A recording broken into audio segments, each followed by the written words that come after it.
you know what, they lying about all this shit. That's what it comes in. And then they get trust. You can't trust the fed up government. with it, so then they like, you know, something gotta happen. There's gotta be a boiling point where something gotta change, and then that's when I'm like, bro. Them days are over with. Them revolution days, over with. Like a group of people they tried to hit a real can reset no longer button on do us that with the COVID. That was like a coded revelation. That revolution or whatever. It was more like you just Australia. Let's scare people to go green. Whatever. You know, it didn't work though. It just got people working. They got people poked up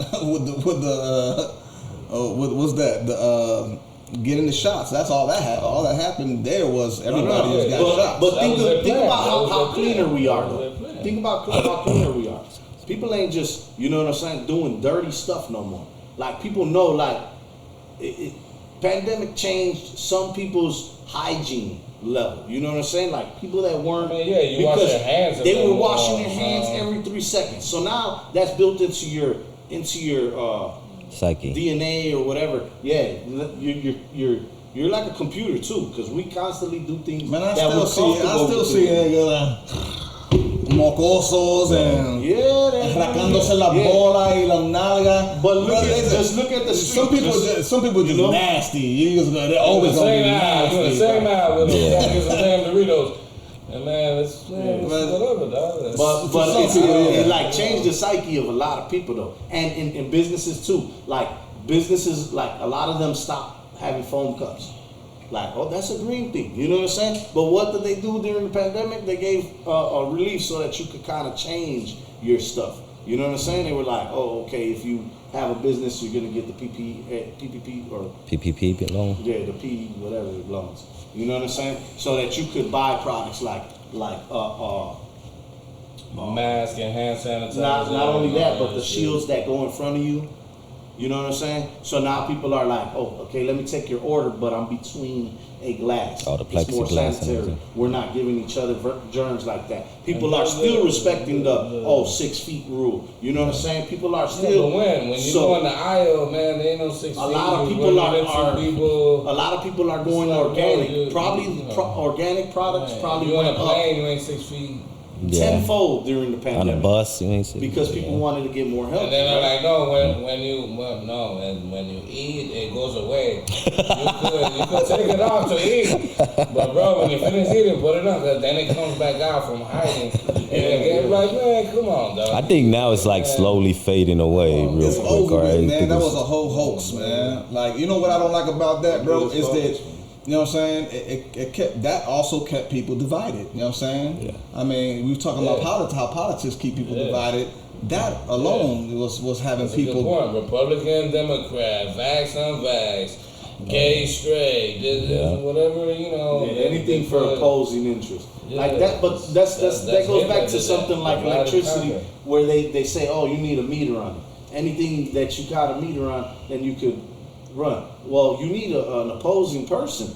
You need that op, and that's what makes it more interesting, because now that op is going against it, and now people feel, oh, I want to join one side, I want to join the other, I want to, you know what I'm saying? And without that op, then you're just letting the person who's the most popular or who's the most best looking or who. That's why it can't be like with people like, man, no, you don't got an iPhone, like, bro, it's got to be. I do, but I mean, like, you know, it's got to be some of the best looking people are something else. It got to be a Samsung or something to keep you from just monopolizing the market. It can't just be one person. Right, that's why it got to be some type of option, dog. Where you, all right. Yeah. Well, let's go to this next topic, man. How long do you guys hold on to something? How long do you? How did you word it the last time? Kind of forgot that one though, but how long? I know you was explaining earlier, like how long do you hold on to anything? How long do you hold on to an emotion? How long do you hold on to a memory? Long somebody backstabbing you. I don't know if that's necessarily a problem, but yeah, I think I've been on hold a grudge. Everybody has a grudge. Right. But how long is how long? I think there's a lot of things that I will hold to my grave. know what I'm saying? To my dying days, bro. Yeah, like certain shit, certain other shit. Sometimes is when I get clarity. You get some type of clarity. Like, all right, like I'll give an example. My parents, right? I used to hold them to a high standard. Like, yo, because of you, this is why things might be happening in my world. Right. You know what I'm saying? I got to probably like teenage years and I was like, damn, you know, they're just parents, just like, you know, human beings. They're just like anybody else. Right. You know what I'm saying? So I will hold a grudge. I will hold a grudge towards my parents, or rather my father, and be like, yo, you know what I'm saying? You ain't around, or whatever the case may be. Right. And it clicked in my head. I was like, dang, he's just another regular human being. He's still trying to get it together, just like everybody else. About things too. We're all figuring it out, you know what I'm saying? And I held a little grudge towards like, man, you should know better, or you should know. How do I know this and you don't know this? You know what I'm saying? Then something clicked in my head. It was like, look, Papa, you know, he went through his own life. You know what I'm saying? My parents got their own life. You can't hold them to a fault. I hold them on a pedestal as the parent, and that name alone is like, yo, you're a parent, so you hold it to a high degree. You know what I mean? You're supposed to be the 100% parent because you're whooping me. You know what I'm saying? So you should be right in everything because you punish me. What you saying is, at some point, you had to take accountability for your own. Yeah, I got clarity where it was like, you know what? At the end of the day, I'm the only one that's harboring all this ill will. He went on with his day. So I'm over here holding this little grudge deep inside, and it's making me feel some type of way. And then to him, nothing bothers him. So it was like, yeah, it's affecting me more. And it probably bothered him in a different way, though. You know? Maybe not. Because if it did bother him, he might have corrected everything that I saw. You see what I'm saying? Right, but it didn't. You know what I'm saying? That's the thing. Your dad had like other kids that he had probably had to correct it in their lives. And he was they like, all man, saw. I already messed up. I passed this line with Aaron. Oh, no. We ain't going to play my position like you know. All of them were like that. Yeah, that's what I'm saying. You don't play my house real quick. Yeah, all of the kids were like that. That's why I'm saying, like, it took clarity for me to say, oh, shit, this guy's getting his shit together, too. Now I know when I grow up, I want my kid to think that way too if I faulted him in any way. Right. So I was like, I can't hold that type of grudge. So it took quite some time if we're talking, you know what I'm saying, how long we held on to something. And once I got clarity, the clarity was what let me go. You let it go. The key to what you said was that you find in your heart, you know, to forgive, you know what I'm saying? Forgiveness. Yeah. You know what I'm saying? Yeah. And a lot of people can't do that. It's hard like I struggled with forgiveness. You know what I'm saying? Like I would go on years with, you know what I'm saying? Yeah, you know what I'm saying? I had to really learn how to let that go, bro, because that thing would mess with me all my life. Your you soul, know what I'm saying? Like your forever. whole soul's twisted. For real. So I think I remember having a talk with you about that too, because you was going hard on some holding grudges and like, for all kinds of things, bro. Or disrespected in any way, man. You hold that, even though they be like, man, he only spilled Sprite on your sneaker. Like, it be like, man, Test it. We got some lovely company coming in through the door right now. We have the key. Get the key. Yeah, just open it. Open it.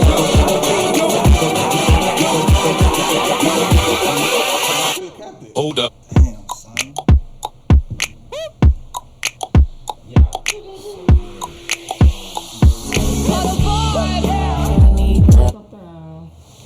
damn, son. I'm picking up right where we left off. I mean, holding on to grudges or holding on to anything in particular. How long do you hold on to?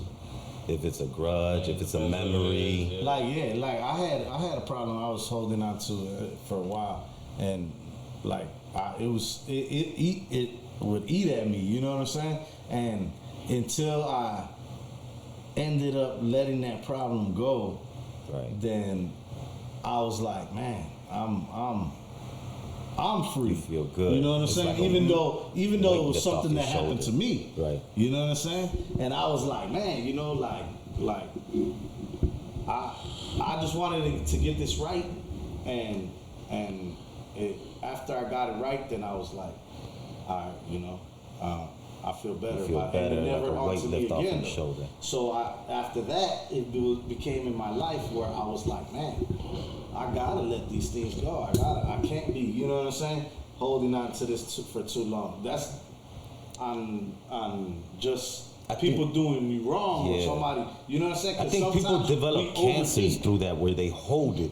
They hold it inside of you. You're doing something to your inside, and the cancer eats at you. You feeling like maybe somebody disrespected you or something like that, or somebody did something to you, and you feeling like that's hurting you. But sometimes we gotta kind of like say enough is enough and be like, that don't even bother me no more. Like, why was I even stressing over it? Because how long do we hold the past accountable? You know.